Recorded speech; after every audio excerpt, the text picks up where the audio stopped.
So number 8, the difference with our equations here is there's a shift when there's parentheses by x and y. So the a squared is still the bigger number and the b squared is still the smaller number. So remember, our a squared gives us our vertices, if we were centered at the origin. But because we're graphing this in Desmos, I'm gonna write these like we're at the origin. Okay, so if we're at 0, 0, the vertices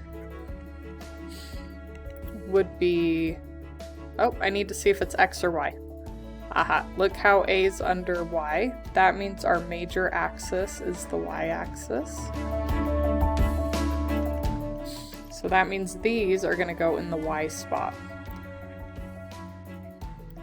And then our b squared,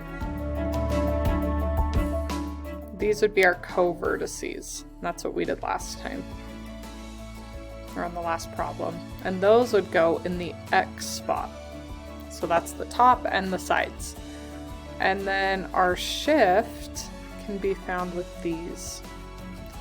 So remember our formulas, we have x minus h and y minus k, where h, k is our center.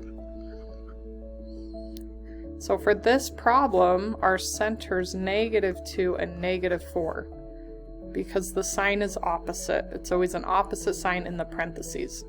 That's really x minus -2. That's how we get the plus, right? Okay, so if we're starting, this is not the graph, but I'm going to use it. If we're starting at 0, 0, and our center moves back to down 4. So I'm going to graph it like it's at 0, 0, and then I'm going to shift the whole thing. Okay, back to down 4. So let's see what that looks like on the actual graph in Derivative. Okay, so let's say we're at 0, 0, our vertices are at 10, -10, and our co-vertices were at, what were they at? 6, -6. So here's our graph centered at 0.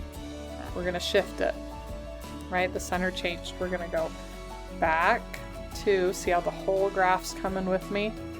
Down 4. Oops, right there. -2, -4.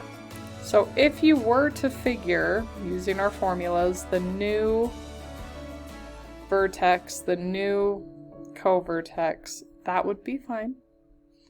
But that's the easier way since you're given the graph.